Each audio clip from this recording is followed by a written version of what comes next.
We have the perfect guys to help you, and you probably know them already. It's Drew and Jonathan Scott, the Property Brothers from HGTV, on how to improve your house on a budget. You can turn any old home into your dream home. The perfect guys actually weren't available, so we came in. Yeah, and we know, Jennifer, this is just a ploy for you to have us come to your house and do a renovation. It's fine. That might actually be true. No, but I mean, it is spring, so even if people don't have their own house on the market, you know you're seeing them all around the neighborhood. People starting to dream, at least in the United States, the market's been coming back a little bit. So what are 2 or 3 things you can do that don't cost a lot that can net you thousands? Well, one of the biggest things we say is to take some inspiration first. Look for something. If you're not a designer, if you don't know what you're doing, you don't have to spend a ton of money bringing in a consultant. Look for inspirations. Go online and search images of beautiful spaces and then implement some of those. Easiest things for homeowners to do, freshen the space up, paint. You know, even flooring, you can install your own flooring. And also, curb appeal is always important. You can even drive around your neighborhood.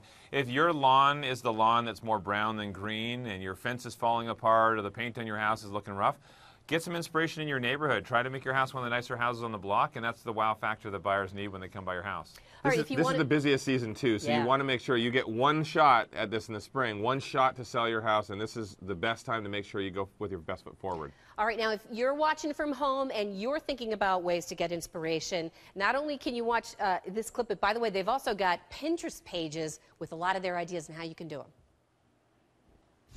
Coming up on Property Brothers. I need to get out of Dave's home as soon as humanly possible.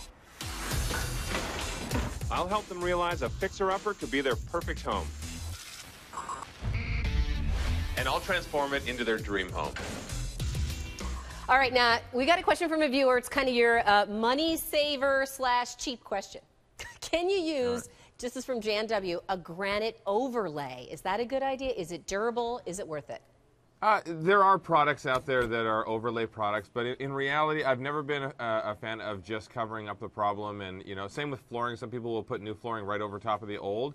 I prefer to take things back and do it correctly. I do find that the overlay products are quite bulky. They're a little bit bulky. And so, you know, if you have the budget and you can do it by just doing a new countertop, that's usually the way I go. And I always find you may think you're adding thousands of dollars of value by doing some work yourself, something like that to add a bit of value. But if you actually have buyers come in, they're going to see the difference. They're going to see professionals didn't do the work a lot of the time, and so you're going to actually not save thousands of dollars. You're going to have someone come in and offer you thousands less because they see shoddy work. So just do it right in the beginning. All right. You know, I also noticed in a lot of your pictures that you guys are going with white as your kitchen color. Sometimes. Yeah, definitely it comes down to the personal preference of the home buyers a lot of the time. Many times we're working with smaller spaces, so you need to try and keep it light and bright because it makes it feel a little bit bigger.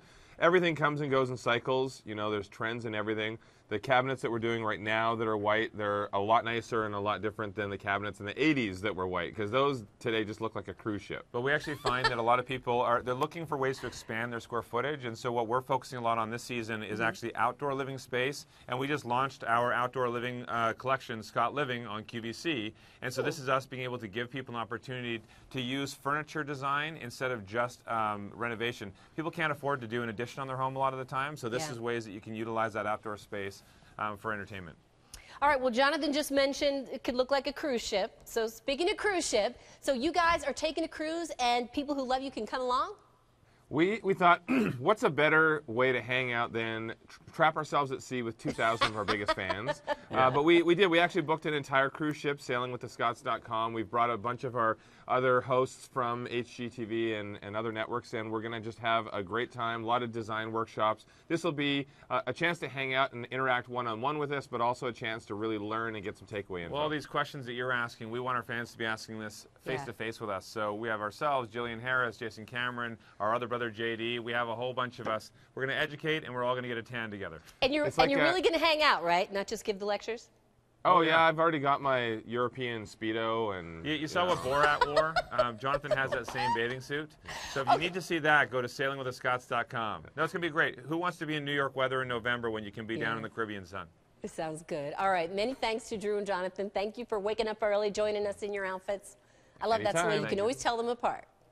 Just get that Speedo image out of your head now. Exactly.